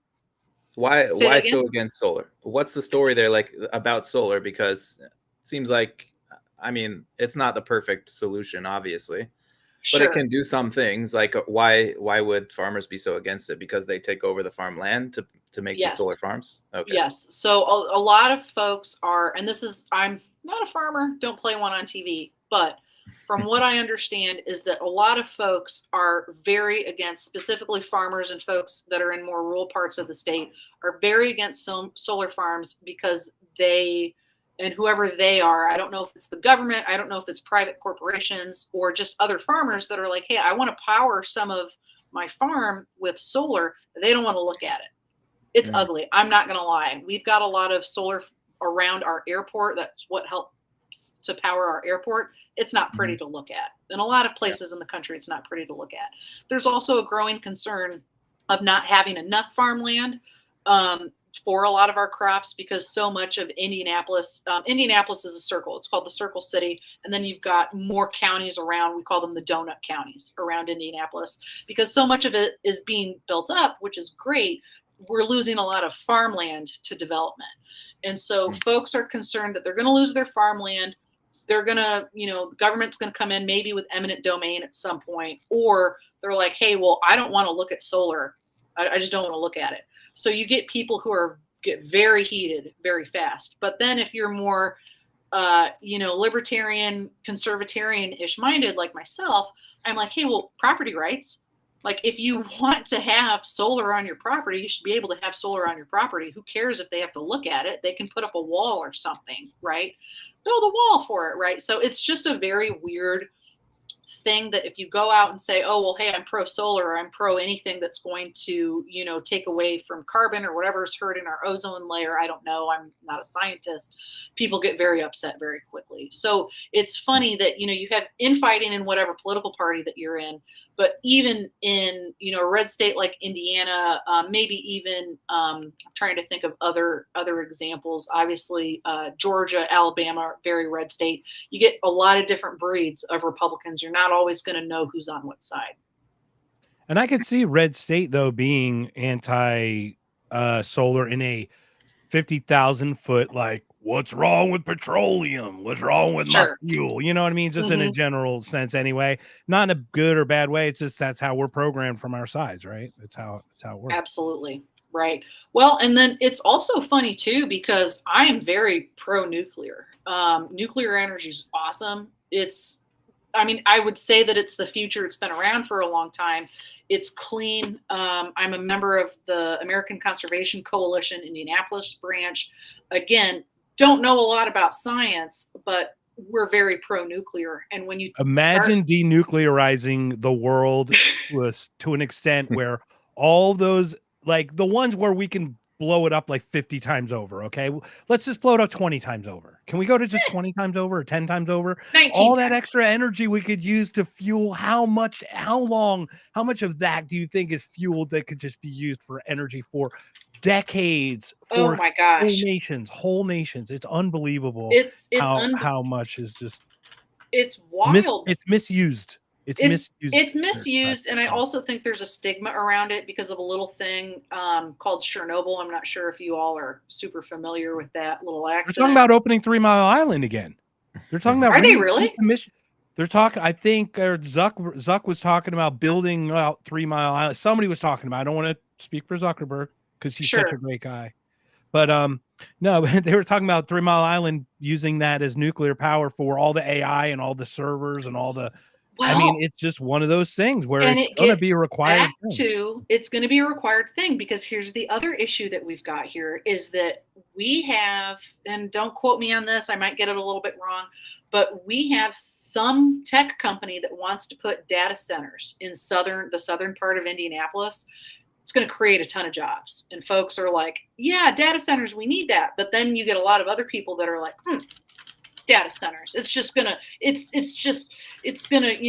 take energy and it's gonna be bad. And it's like, okay, so you don't want it's an jobs. Industry. What do you want? You don't want this in things change. Things change. Like it's like that scene from The Notebook. What do you want? Like no one's gonna be happy, right? Like no one's gonna be happy, but it's also like, hey, everybody's using AI. Jason just got triggered by The Notebook. I can't wait to figure that one out later. Oh, no. Got triggered. So sorry. But it's like pick something. Like just pick something to be mad about and just keep it like at that thing. So that's the next part of my rant. People just don't like innovation. They don't like progress. So you got to roll with the punches. But then look, then we see some things like turbines, and you look at the blades don't last. They get weathered so quickly, and then they end up on the shores and complete tourist like in the north, especially in the Northeast. Like New England, whatnot. So many people are talking about their shores literally washing up with blades and turbines and whatever fiberglass or whatever the carbon pieces. And it's like that can't be good either. And then you hear about the drilling and how that's affecting the sonar of like dolphins and whales. And I mean, to your point of like animal testing, imagine that constant pounding in the water that's going miles, and you're like a whale, and you're using sonar. And like you're super sensitive to those types of sounds, and it's just constant. I mean, I just can't even imagine what that would be like. I don't know what all the answers are. I don't think anybody really does, but I do know that at least from an ACC perspective, like we're very pro-nuclear. Problem with building a nuclear reactor or a lab or whatever it technically is, at least in the state of Indiana and maybe elsewhere, it would cost like $2 billion. Stuff's not cheap. It's a price. It's an absolute price is a thing. But as the innovation, as it gets open, to our point of the whole libertarian piece in the first place, right? You open source some of these things, the price just becomes naturally cheaper because the individual parts become naturally cheaper. So then assembling becomes easier, and then it becomes modular, and then it's very interesting how we could use a more open-minded ideology versus this restriction regulated universe. Oh, absolutely. Well, and it comes down to, and I had a girlfriend of mine in college said this because I think around the time it would have been like maybe 2014 was when the Keystone. Oh, yay, Terry, yay. Thank you for following me on the gram. I'm excited. I think the Keystone pipeline was stopped, or like there was a lot of discussion around it in like 2013, 2014. And a girlfriend of mine and we were taking a science journalism class. So we basically had to take all of like the hot science topics of the day and boil them down into, talking points for like a 3rd, 4th grade reading level. But now they can't read. So go figure about that. But she made a good point. She said, ultimately, she said, I'm concerned about the advancement of people. And if it's going to create jobs and put food on the table, then we need to do that first. And I was like, oh, that's a good point. So it's that delicate balance. Like, how do you make sure that you're not screwing up the earth for future generations, but you're making sure that you're taking care of the here and now? I don't know that anybody has the answers.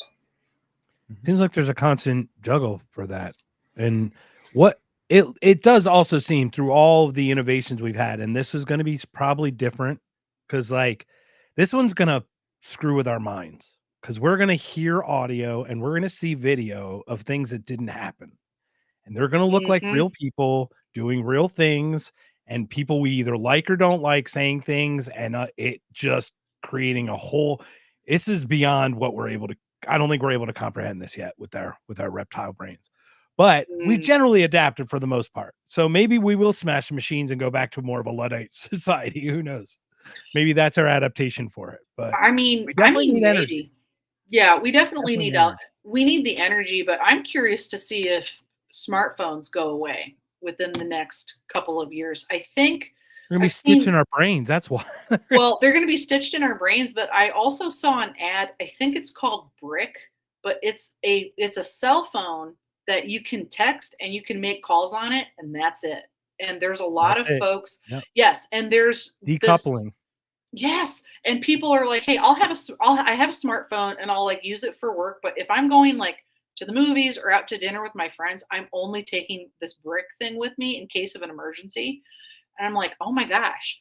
So you're telling me that it's like 2005 all over again? I can just take my little flip phone and go out to, a party or whatever. Like this is wild." And Andrew Luck, former quarterback for the Colts, was made fun of for a long time because he had a flip phone. He refused to get a smartphone, and He so did. I'm David Tell still has mhm. a flip phone. I'm Yep. just curious to see if that kind of goes into this next, like, hey, we know screen time is bad for adolescents and for children, right? Like, I'm kind of a ass about screen time and my kids. I'm like, nope, that's enough, Bluey. We're not watching anymore, right? And so I'm just kind of curious if that's going to be the next thing that people are like, no, I don't do that anymore. I see a fork in the road of two people. You've got the ideology people, right? The Hmm. people that the homeschoolers are gonna be like, all right, we've had our hour, put down the TV. It's not okay. And then you've got the other ones that are like, that's gonna teach our kids because that's gonna be our future and it's gonna Oh, it's play with one it. or the And other. it like it can hack like the NASA server at 3 years old or something, like one of those things. So it's gonna be one of those two types of people I think they're gonna play with. And I think and also it does become a, a money thing too, because the haves and have nots. The quicker the technology gets integrated in with humanity, those are the people who have the money already who can afford to integrate the technology better. So the people that are behind get even more left behind. And this isn't a socialist communist thing. That's just the reality of it. How does that gap ever get bridged or ever shrink versus grow? Because the gap seems to ever be expanding between those two classes of people or in general, right? As a whole. It's insane, and I have a friend of mine. Her name's Erica Anderson. She's an author located in Indianapolis. She's her like third book is going to be launched, I think, January 6th. Fantastic gal, and her kids go to a classical school in the Indianapolis area. They are strictly no screens, not even televisions, no Schoolhouse Rock. They're not watching anything. And she's talked often on her podcast called Worth Your Time about how she absolutely loves it. But then the minute her kids get home, they're glued to this. Like on the iPad, they're playing games. And so I feel really lucky. I just turned 33 in that my kind of class of folks, we were young enough to not grow up with social media, but old enough to deal with it when our brains were a little bit more developed. And I'm just real nervous for these next couple of generations of kids. That it's like, to your point, Mark, it's like, what's going to be that difference between, okay, you don't have anything, so you don't know even how to type on a laptop, versus you know how to do everything and your brain is mush after a while. Yeah. And it's very interesting because I think those pictures, the flashes, the 60 hertz, it's a programming tool. And Hmm. you're just staring at it, blinking at you all day. And we've seen it happen. We've seen people get hypnotized, programmed. You're telling me a 3-year-old or 4-year-old staring at a screen has some way of deciphering what, what I mean, how to differentiate between some manipulation and what is just out there, for example. Well, and there are I'm very cartoons. concerned about the Yes. purposefulness or purposefulness of the way they're going to program children. in a way. Well, there are specific cartoons that are banned in our house that are way too overstimulating, that have been designed in a way to get kids to watch them. So Coco Melon is public enemy number one. We are a no Coco Melon house. That's on like Netflix or something. We don't watch that. We don't watch Blippi. We don't watch basically anything that is overly stimulating. I don't let our kids watch it. Really, the only thing they're allowed to watch are the more like calmer cartoons from the early 90s, 2000s when I was a kid. So like anything that was on Disney Junior back in the day. PB&J Otter is one it's very cute, but it's just very calm, cool, collected. Bear in the Big Blue House. They were the Jim Henson Muppets that would like puppet things that would go around.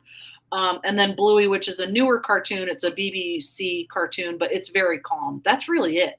But it's wild to me. Yeah, kids are supposed to be crazy running around outside. They're not supposed to be crazy watching television, jumping up and down on the couch. They're supposed to be getting their knees skinned in the grass, running around the grass, you know? Oh, absolutely. No, and it's funny because and this kind of goes into like all of these discussions that happen on TikTok, but there was this whole I don't know if it was a trend or a discussion about parents talking about their kids and if they bathe them every day. And I'm like, one, you probably should, take a bath every day. But number two, my kids take a bath every day because they're outside running around getting dirty, which is what kids should do.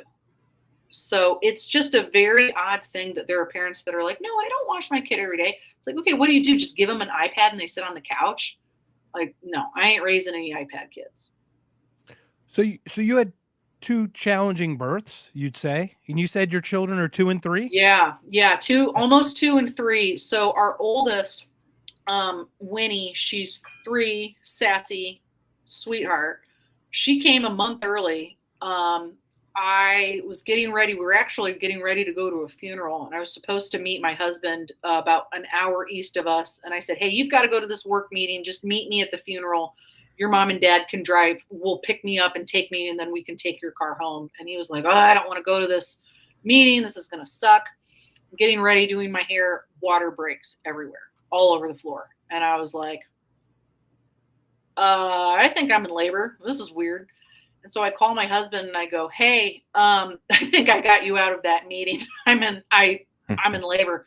And he was like, you're shitting me. I said, no. So I call my doctor and they're like, yeah, sounds like you're in labor. Get there, make a long story short, because she was a month early and because she basically got stuck, as like kids can do, I spiked a fever, got an infection, and they were like, hey, if you can't get this kid out, you're going to go in for an emergency C-section. And I was like, I don't want to do that. Like, that sounds terrible.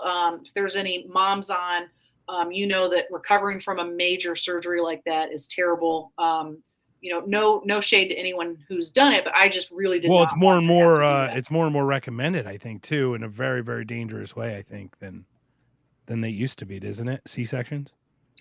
I don't understand your question. Not. I thought C-sections have been recommended more and more recently versus like natural childbirth. I think it just like one of those taboo. Okay.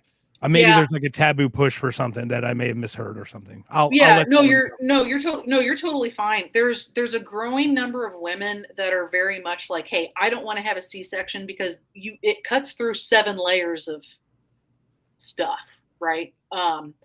And so they're very much like, hey, I don't want to go through it. It's a major abdominal surgery, and especially a emergency one. Like, I don't think anybody wants to have an emergency surgery. So I was like, I don't want to do that. Nurse shift changes. My sassy nurse that I had previously comes in, sees me, and she's like, oh no, we ain't doing this. So she basically did some like nurse black magic. Baby was born. Everything was great. But then they were like, hey, she's so little. She was only 6 pounds, 19 inches, chicken nugget. They're like, hey, we got to take her straight to the NICU. And so she at one point had a feeding tube, an IV running through her head because all of her veins like blew out. And then what else? Oh, she had jaundice real bad. So we were in the NICU with her for a week. Sucked. Don't recommend it. But anybody who is hospital staff, NICU nurse, doctor, anybody, I mean, just absolute angels. Like, just were very reassuring, wonderful people. And so now in my abundance of free time, I'm a big fan of paying it forward for any milk bank. We received donor milk when we were in the NICU, which is vital for those kiddos to get those nutrients. It's a lot better for you, and especially better for preemies than formula. So big We talked advocate about for that. We talked about baby food Oh, and formula, and look Oh, at y'all, yeah. I can yap all day long about breast milk and the benefits, but then you get people Let's that are like, not. well, I mean, we well, like we you don't enough. need You to. seem like a nice Yeah, we don't need person, to. but Yeah, we don't need yeah. to. But then you get the people that are like, well, you're shaming, you're mom shaming if you don't, and it's like, okay, I'm just whatever. So no, we don't need to. But then with our son, came like normal, everything was fine, and was laying there in his little bassinet, and I was looking at him, and he was breathing real funny. And I was like, this doesn't seem right. And then I told the nurse, I said, hey, he's breathing real funny. And I said, I can see his heart, like it all kind of coming up. This doesn't look right. And she's like, weird. Come to find out, he had fluid in his lungs still that did not like clear out. And he also had a heart murmur. He was born with a heart murmur. And so thankfully, had I said something, we probably would have been in the hospital longer, but we had to basically be in the NICU for a week with him so that they could make sure that the heart murmur would close on its own, which is pretty normal with babies if they're born with any type of like heart defect. But then he had to, I said, well, what do we do for the fluid in his lungs? They're like, he has to absorb it. And I said, oh, so we basically have to sit here in the world's most expensive daycare. The waiting is the hardest part. It was hard, but at the same time, we kind of joke about it that we had already gone through the NICU, and our daughter was a little bit more medically fragile than our son was, so that we were like, okay, we kind of already know what to expect. So it stinks, not fun, don't recommend it. I have a lot of resources on my Instagram for NICU parents just because it's traumatic no matter way you know, if you're in there for 2 weeks versus 2 days versus 2 years, it's tough. I've got a lot of resources in my Instagram, but the kids are great now, and they're fine. And it was funny because I turned my back for a second after dinner, and they got into our freezer, and we have those little mini drumstick ice cream cones. And I turn around, they each have one, and I go, and they're like, "She got us." So, are you kidding Fight or me? flight. So, see, oh yeah, they if they just would have waved and act naturally, it wouldn't have caught them. It would have like nothing ever happened. Exactly. They tried to hide it. There's something else. I highly recommend having toddlers because they're like tiny little, and I don't remember which comedian said it, but they're like tiny little drunk people. They're just constantly like toddling around. You know, you don't know what they're doing, but yeah, they're fun. They're fun. I'm very blessed, very lucky. Well, we've been very lucky and blessed. Thank you so much for joining us. Oh my gosh, of course. We've got the Irish goodbye coming up here. It's pretty soon here. We got to do it in a timely manner. You're not supposed to announce it. Yeah, I know. No, we need to. We're pre-warning to everyone else. It's not going to happen like right this second, Jason. You'll never know when it's coming. You'll never know. You'll never know when it's coming, but it is coming. That's the thing. So, Jason, sure. For us before we call it a day, sir, because I know we're coming up on. Hey, I've been reading Chloe's Substack, Chloe Anagnos. .substack.com the last few days just to see what she's all about, and there's some really good stuff in there. Thank really you. Management tips in there, some productivity, how to be productive when you aren't motivated. I was reading that one.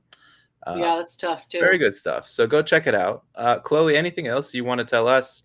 Anything you would like people to do, or anything you're particularly animated about at this moment that you would like to share?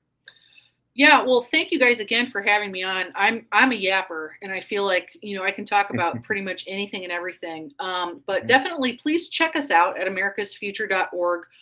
We're going through some changes with our membership program, so it's free right now. If you join us, americasfuture.com, there's a little button at the top that says connect with AF, or you can go to the menu where it says join, become a member. Would love for y'all to do that. We're going to be opening up our Is it .org or .com? .org. Okay, because you said .com the second time. Okay, I did. Oh, it's okay. We got .org. I've got it typed in. Okay, you've got it. Thank you. And it's awkward because there's like this random other organization called America's. They're also called America's Future, but it's like a General Flynn thing, like nonprofit. And people confuse them with us all the time. And they're like, I want to go to Mar-a-Lago. How can I earn this trip? And I'm like, ma'am, like we're not associated with them. Like it's a whole thing. So check us out. Yeah. It's all hoax. It's all hoax. There's some odd ducks, but we're going to have our fall cohorts open for some of those virtual fellowships that I talked about. My Substack is a lot about culture, parenthood, motherhood, big advocate for preventing child abuse and neglect. So I've got some like personal stories on there, trying to get into it. But again, it's hard to write when you work full time, you volunteer, and you're a parent. But yeah, if I can ever be a resource for anybody about how to get more involved, locally in the liberty movement in your community, I just love making online friends as long as you're not weird. So yeah, feel free to and you're a libertarian. You want non-weird. I want non-weird libertarians. Good luck. Ridiculous. That's poppycock. I know. I'll take the weird libertarians. Come on, that's fine. I'll take you. There's a level. There's levels to it. Yeah. Well, thank you. Look, 170 plus people on the X and over 20 on the Rumble. Guys, thank you so much for joining us. You guys have been so awesome. Jason, Chloe, you guys have been so great. It's been so awesome. Next week, we have Frank Holmes on the 28th for Bitcoin Hive. And then the week after that, we're going to dissect Jordan Peterson and Scott Adams and their little talk they had for 2 hours. So thank you so much, guys. I've got my iron and my 6-string, gonna ride into the night. And if the